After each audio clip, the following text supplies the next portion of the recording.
Assalomu alaykum. Men ismim Sa'diyev Shamsiddin Fazliddinovich. Respublika ixtisoslashtirilgan dermatovenerologiya va kosmetologiya ilmiy tibbiyot markazida dermatovenerolog shifokor sifatida faoliyat yuritib kelaman.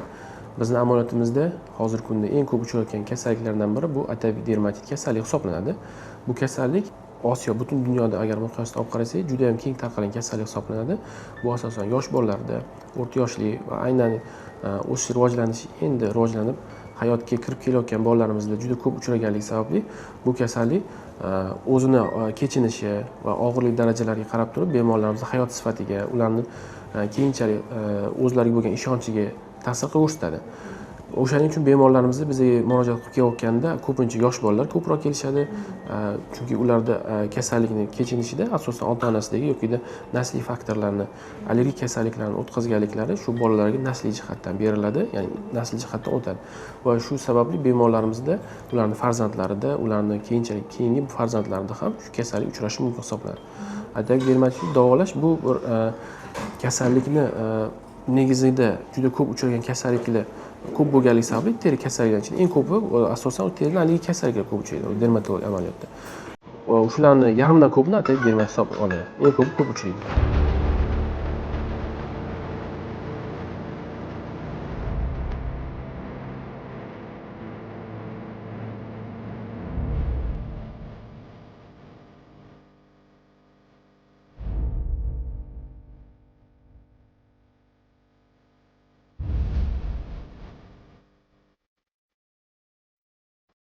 Bizga markazimizga 5 kun oldin Qozog'iston Respublikasidan bir bemorimiz murojaat qilib kelgan edilar. Bemorimiz 19 yoshdalar. Qozog'iston Respublikasidan kelishlariga sabab bir necha oylar davomida bemorimizda teridan qichima kasalligi bezovta qilgan. Bemorimiz o'zlarining turar joylarida davo muolajalar olishlariga qaramasdan kasallikning og'ir formasi, ya'ni ikkilamchi asoratli epidemiya yiringli kasallikni murojaat qilib kelganlar. Shu bemorimizni hozirgi kunda bizning 5-kunda davolanish kunidalar va ularda hozirgi kunda teridagi o'zgarishlarni ko'rsatib o'tmoqchi edik. Bemorimiz kelganlarida terida qichima kasalliklari, terida kepaklanuvchi, tangachalik, yiringli toshmalar juda ko'p holatda edi. Mana ko'rib turgan toshmalaringiz hammasi o'sha yerda yiringli toshmalar edi. Kompleks davo muolajalarimizdan so'ng, tekshiruvlarimizdan so'ng bemorimizda hozirgi kunda juda yaxshi natija oldik va bemorimizni bugungi kundagi muolajalardan xursandlar. Olib borgan muolajalarimiz asosan terining mikrobiotik holatini, tekshirib olganmiz, ichaklar faoliyatini, qon bioximik, umumiy qon tahlillari, allergik holatlari, allergik fonlari to'liq tekshirib chiqildi. Bemorimizda hozirgi kunda aniqlangan bir qancha kasalliklar, yondosh kasalliklar aniqlandi. Bir qancha oziq-ovqat mahsulotlariga allergik holatlar aniqlandi. Bemorimizga ushbu oziq-ovqatlardan kelib chiqqan sababli ham bo'lishi mumkin deb bemorimizga tushunchalarni berdik va tavsiyalarimizni ham berdik. Endi biz asosan bu yerda olib borayotgan muolajalarimizda terini tashqi ta'sirotlariga bo'lgan ta'sirlarni kamaytirish, teridagi yiring toshmalarni kamaytirishga qaratilgan va hozirgi kunda juda ham yaxshi natijaga erishyapmiz. Mana bemorimizga kelganimizda oyoq sohalarida, qo'l oyoq sohalarida va yuz sohalarida, boshning sochli sohasida toshmalar juda ko'p bo'lgan edi va bemorimizda tinimsiz kun davomida qichish bezovta qilgan. Mavsumiyligi yil faslida to'liq uchrashi mumkin, hamma faslida. Ham faslda uchrashi mumkin. O'shanga qarab turib kasallikning og'irlik darajasi belgilanadi. Agarda bemorlarimizda yiliga 3-4 martadan, ba'zan esa 6 martadan ko'p bezovta qilgan bo'lsa, kasallikning og'ir kechinishi hisoblanadi. Yil davomida kuzatiladi. Bu narsa endi o'zingiz ozgina hisobga olsangiz, bemorlarimizni yil davomida bu kasallikni har 1-2 oyda bezovta qilishi bu og'ir holat hisoblanadi. Bemorlarimizning sifat darajasi juda tushib ketib qoladi. O'ziga bo'lgan ishonchi kamayib ketadi. Bu kasallikni yenga olish qobiliyati, boshqa psixologik omillar ham kelib chiqadi. Mana o'shaning uchun ham o'z vaqtida davolash kerak hisoblanadi. Va albatta terini bunaqa qichima kasalliklarni o'z vaqtida davolash shart. Agarda davolanmasa kasallikning asoratli turlari va kasallikni teri onkologik holatlarga ham olib kelish ehtimollari kuzatilib turadi bizning amaliyotimizda. Bemorimiz ushbu davolash muolajalarini olganlaridan so'ng hozir juda ham yaxshi o'zini his qilyaptilar. Uyqu yaxshilangan, teridagi turg'urligi, terining butunligi saqlanib qolindi. Terida bo'lgan o'zgarishlar hammasi hozirgi kunda davolashning endi o'rta kunida juda ham yaxshi natijaga erishdik. endi tavsiya qilib qolardiki, albatta kasallik rivojlangan vaqtida yoki uni qo'zish avj olish davri kelganda albatta shifokorga murojaat qilish. Nimaga desangiz, kasallikni o'zini kechinishi boshqacha bo'ladi. Uni asoratli turlarini kechinish va uni davolash undan ham qiyin bo'ladi. O'shaning uchun biz kompleks tavsiyalarimizni ham berdik. Shifokorlar, mutaxassislarimiz to'liq ko'rib chiqishdi va kerakli tavsiyalarni bergan holatda hozirgi kunda bemorimizda quyidagi natijalarga erishganmiz. Qanaqa holatda edingiz kelganingizda? Shularni bir og'izingizda o'zingiz tilingizdan gapirib bersangiz. Я когда приехала, у меня все чесалось. Были большие раны из-за того, что я царапала свое тело. Я не могла ночью спать, днем спать. Даже нормально не могла одеться, если честно. Во всем себя ограничивала. Сейчас уже все прошло. Не чешусь, слава богу. Я получала здесь ванны, очень много крема, очень хорошие, которые увлажняют мое тело, мою кожу. Потом получаю разные системы. Сейчас еще добавилась влог-терапия. Очень разные процедуры.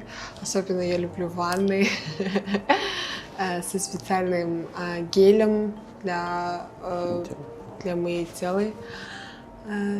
Вот. И как чувствуете себя сейчас? Все отлично, все хорошо. Мне очень сильно нравится.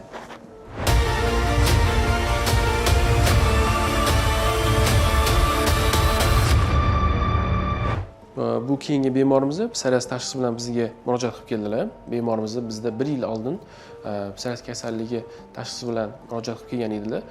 Lekin o'zlarida turar joylarida boshqa bir tashxislar bilan davolanib kelganlar. Biz 1 yil oldin ularga kompleks tekshiruvlar natijasida bemorimizda o'z tashxislarini, ya'ni psoriaz kasalliklari borligini, bu kasallikni o'z vaqtida davolashlari kerakligini tushuntirib bergan edik. Hozirgi kunda bemorimizda 1 yil oldin davolanganlar bu yerlarda toshmalar mavjud emas edi. Faqatgina qo'llarni, bilaklarni usti sohalarida bor edi toshmalari.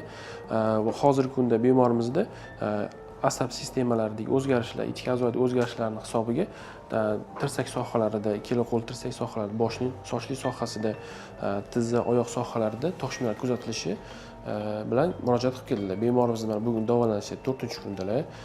Bemorimizga kompleks tekshiruv natijalari, tekshiruv tahlillari va muolajalarni olib kelyaptilar va hozirgi kunda o'zlarini juda yaxshi his qilyaptilar. Teridagi toshmalarda ham o'zgarish kuzatilgan, teridagi oq kumushsimon toshmalar tangachalar to'kilib tushgan va o'zlarining ichki a'zolaridagi o'zgarishlarga nisbatan yuvadigan yondosh mutaxassislarni jalb qildik, terapevt, endokrinolog mutaxassislarni jalb qildik va bir qancha kasalliklarni korreksiyalash ishlarini olib borilyapti hozir.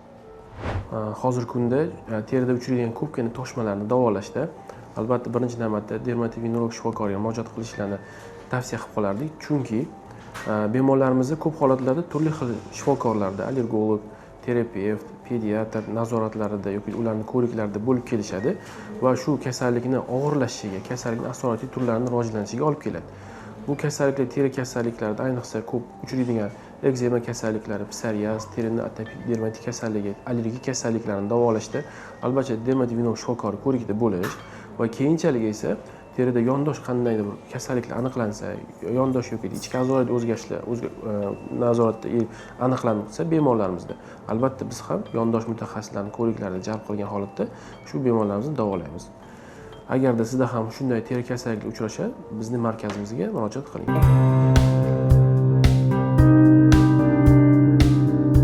Ularda asosiy shikoyati oq dog'i ko'rayotganinglardek, bo'tda va qorin sohasida mana bu yerda paydo bo'lgan. Ular oq dog' kasalligimi deb juda ham qo'rqishgan. O'zligini doktorlari ham oq dog' bo'lishi mumkin, o'shaning uchun tekshirtiringlar deb tavsiya berishgan. Bizga kelishdi, bizda bu yerda qizchadan mana shu qorin sohasidan kichkinagina teri oldi. Og'rimadimi? Yo'q, unaqa og'riq bo'lmagan va gistologiyada oq xol chiqdi. Ya'ni bu kasallik hisoblanmaydi. Bu oq dog' kasallik emas, bu vitiligo emas. Oq dog' xuddi norli oqimtir turi hisoblanadi. Ya'ni qizil xol norlar, jigarrang norlar bo'ladi. Bu norlarga ko'pchilik e'tibor bermaydi. Oq bo'lsa voydod oq dog' kasallik bo'lib qoldi deb o'ylashadi. Lekin biz bu narsaga aniq tashxis qo'yib bera olamiz va bu juda ham katta pullarni ham tejaydi.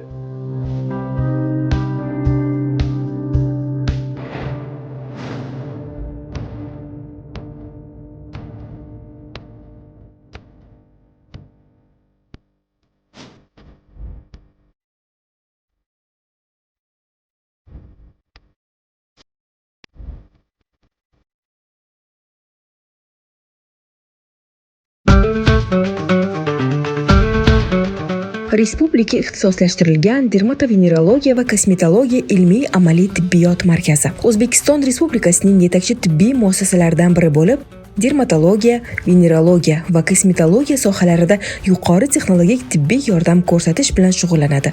Markaz aholiga zamonaviy va ilmiy asoslangan tashxislash va davolash usullari bilan xizmat ko'rsatadi.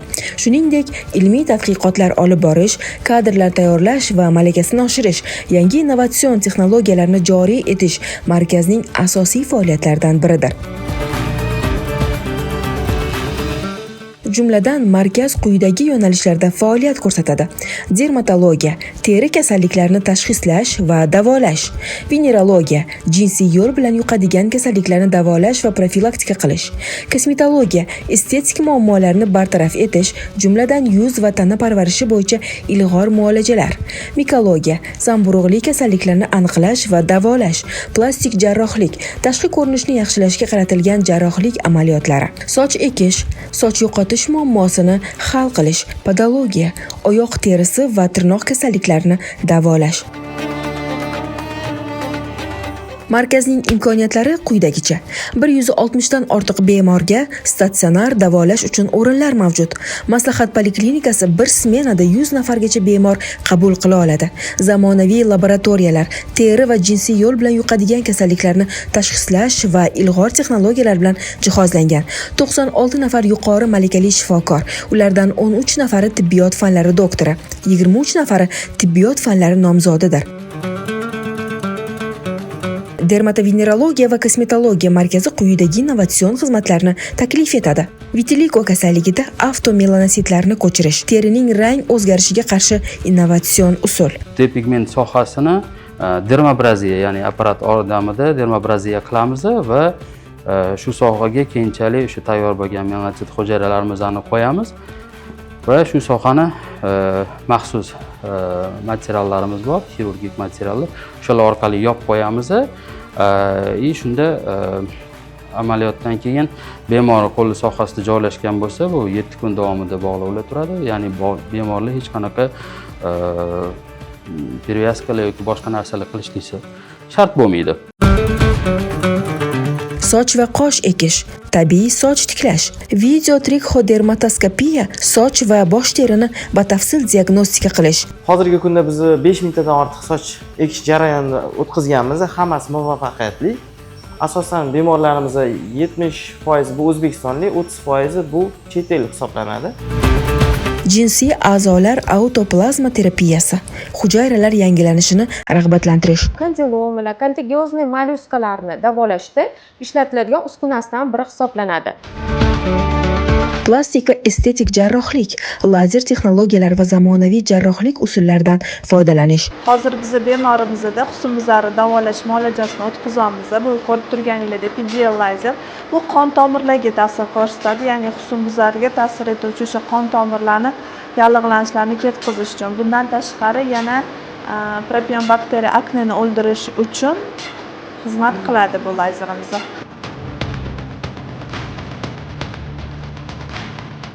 Fizioterapevtik davolash usullari, muolajalar orqali teri kasalliklarini davolash.